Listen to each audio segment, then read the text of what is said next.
The psychology of being born a future queen. Imagine being born into a family where your future is already written.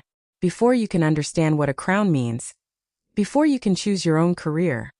Before you can even understand the meaning of responsibility. You are told that one day millions of people may look to you as their queen. For most children, the future is full of possibilities. For Princess Leonor of Spain, one possibility has always stood above the rest. The crown. But what does that do to the psychology of a young person? What happens when childhood is accompanied by ceremony, expectations, public attention, and the knowledge that your life may one day become a matter of national importance? And perhaps the most fascinating question of all, can someone grow up prepared to become a queen without losing the person they were born to be? Today we're going inside the psychology of being born a future queen, using Princess Leonor's journey as a fascinating case study. This isn't about claiming to know her private thoughts. It's about understanding the unique psychological pressures that can come with growing up knowing that one day, you may wear the crown. And by the end of this video, you'll understand why becoming a queen isn't simply about learning how to stand on a balcony, wave to crowds, or wear a crown. It's about developing an extraordinary relationship with responsibility, identity, and self-control. Princess Leonor was born on October 31, 2005, as the first child of King Felipe VI and Queen Letizia. From birth, her position was different from that of an ordinary child. She wasn't simply the daughter of a famous family. She was the heir presumptive to the Spanish throne. That distinction matters. Because when an ordinary child makes a mistake, the mistake may disappear within the family. When a future monarch makes a mistake, it can become a headline. That difference creates an unusual environment for development. And psychology tells us that the environment in which a child grows can influence how they understand themselves, responsibility, and the expectations of others. For Leonor, the message surrounding her childhood was never simply, "Who do you want to become?" There was another question waiting in the background. Who will you need to become? And that is a very different psychological experience. When your future is decided before you can choose it. Most young people spend their childhood imagining different futures. Maybe they want to become doctors. Maybe athletes. Maybe artists. Maybe they change their minds 10 times. That's normal. Identity develops gradually. But imagine knowing from an extremely young age that your future role is connected to an institution that is centuries old.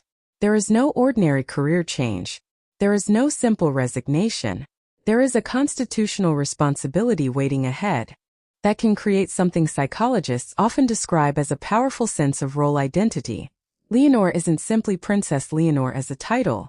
Her public role is connected to a much larger identity, future Queen of Spain. And when a role becomes strongly connected to identity, responsibility can become deeply personal. You don't simply perform the job. You begin preparing yourself to represent something bigger than yourself. For a future monarch, that something is the nation. And this is where the psychology becomes fascinating. A future queen must learn to separate personal emotion from public responsibility. She may have private opinions, private frustrations, private hopes, but the public role requires discipline. That doesn't mean suppressing every emotion. It means learning when emotion should remain private and when duty must come first. And that is a skill that can take years to develop. The pressure of being watched. Now imagine growing up with cameras around you. A family holiday might attract attention. A school milestone might become news. A simple smile could be analyzed. A facial expression could be interpreted. A hairstyle could become a discussion. And an ordinary teenage moment could potentially become an international story. For a young person, constant observation can create a unique psychological challenge. Most people are allowed to experiment with identity privately. Teenagers can change their style, change their interests, make mistakes, say something embarrassing, and eventually people forget. For a future queen, public visibility can make that process much more complicated, because the public isn't only watching the person, they're watching the future monarch. Every appearance can become part of a larger narrative. Is she confident? Is she serious? Is she prepared? Does she resemble her father? Does she have her mother's determination? What kind of queen will she become? These questions may seem harmless, But imagine hearing versions of them repeatedly, while you're still growing into adulthood. The psychological challenge isn't simply dealing with criticism. It's developing a stable sense of self despite external judgment. And that may be one of the most important skills Leonor will need throughout her life. The psychology of duty. One of the most important concepts in royal life is duty. For most people, work is something they choose. For a monarch, duty is tied to constitutional responsibility and public service. That changes the psychology of achievement. Imagine reaching an important milestone. For an ordinary person, success might mean, I achieved my goal. For a future monarch, there may be another question. Did I become better prepared to serve? That difference is enormous. Leonor's education and military training have attracted attention partly because they are connected to this preparation. She has undertaken demanding training, designed to prepare her for responsibilities associated with her future position. The psychological lesson behind such preparation is powerful. Responsibility isn't something you inherit simply because you inherit a title. You have to develop the skills to carry it. Leadership, discipline, communication, decision-making, composure, and perhaps most importantly, the ability to keep learning. The weight of expectations. There is another psychological force that future monarchs must deal with. Expectation.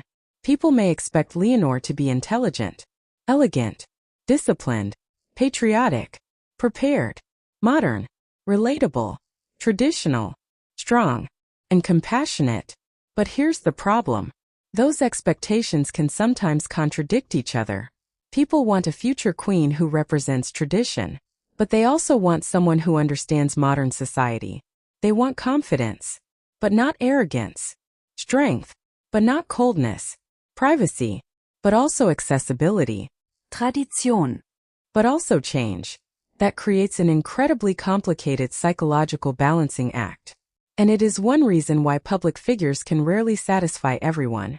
A future monarch isn't simply building a personal brand. She is navigating a historical institution. That means every generation brings a new challenge. And Leonor's generation is growing up in a world dramatically different from the one her father inherited. Social media has transformed public opinion. Young people communicate differently. Trust in institutions can change rapidly, and political and social expectations evolve. So Leonor isn't simply preparing to become a queen. She is preparing to become a queen in a completely different era. The family factor. Behind every public figure is a private family environment. And in Leonor's case, her parents have played an important public role in preparing her for the future. King Felipe VI understands the responsibilities of being monarch because he lives them. Queen Letizia brings her own experience and perspective as a former journalist who became queen. Together, they represent two different experiences of public life. And for a young future monarch, parental guidance can be extremely important.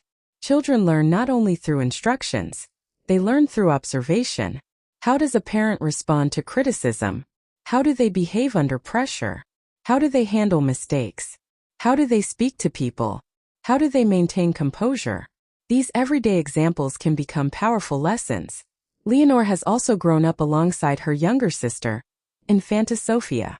And that sibling relationship introduces another fascinating psychological element. Inside the palace, Leonor is the heir.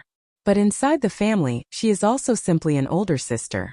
That distinction matters. Family relationships can provide a space where titles become less important.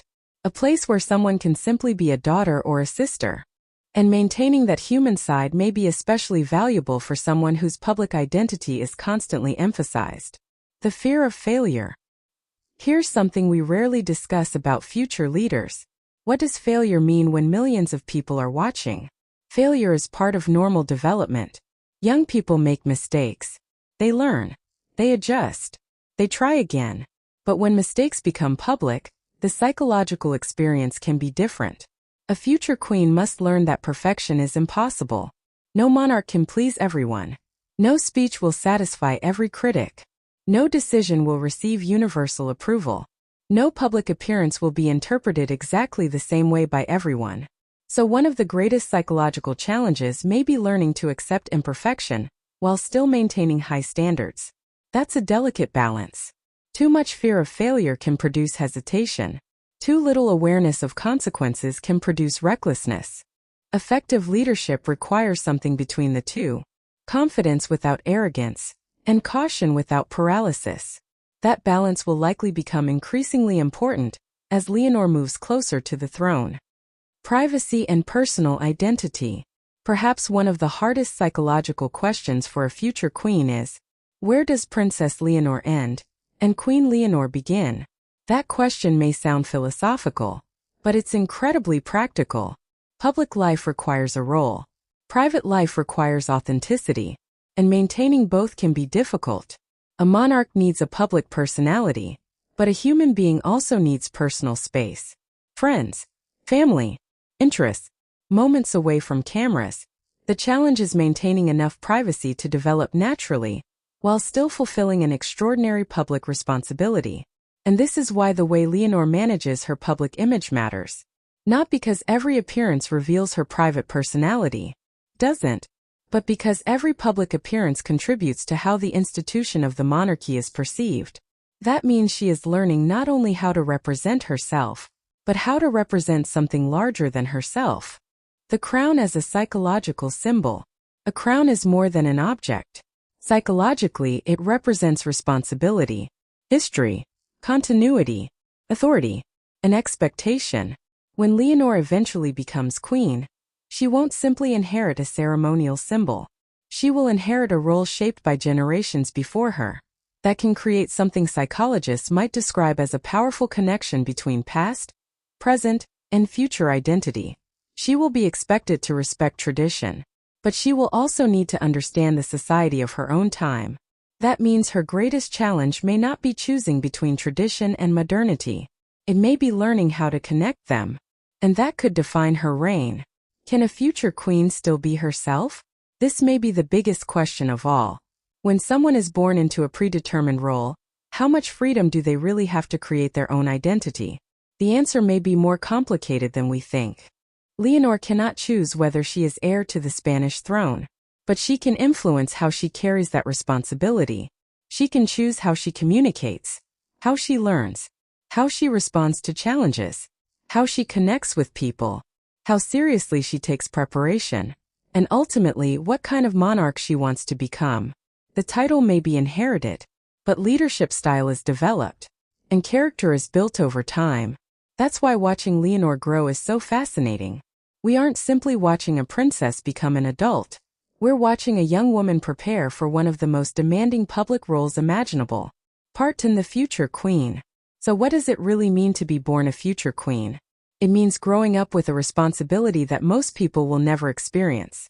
It means learning that your actions can have consequences beyond yourself. It means understanding that public expectations may never disappear. It means developing resilience, discipline, emotional intelligence, and the ability to remain grounded while living under extraordinary attention. But perhaps most importantly, it means discovering that a crown cannot create character. A title can provide authority. A position can provide influence. A ceremony can create symbolism. But leadership comes from the person underneath it all. And that is why Princess Leonor's journey is so much more interesting than simply asking what she will wear when she becomes queen. The real question is, who will she become before she wears the crown? One day the cameras may capture a historic moment. The woman who was once a little girl standing beside her parents may one day stand at the center of Spain's monarchy. But between childhood and the crown lies something far more important than ceremony: preparation, growth, mistakes, learning, pressure, and identity. Because becoming a queen isn't a single moment. It's a psychological journey that can take an entire lifetime. And perhaps that is the greatest mystery surrounding Princess Leonor. Not whether she will inherit the crown, but what kind of person will eventually wear it. What do you think? Do you believe being born a future queen makes someone stronger and more prepared for leadership? Or do you think growing up under that level of expectation creates an enormous psychological burden? Let me know your opinion in the comments. And if you're fascinated by Princess Leonor, Queen Letizia, King Felipe VI, and the hidden world of the Spanish royal family, subscribe to the channel because there's much more coming. Turn on notifications so you don't miss the next story. Because behind every crown, there is a human being. And sometimes the most fascinating royal story isn't about the throne. It's about the person preparing to sit on it.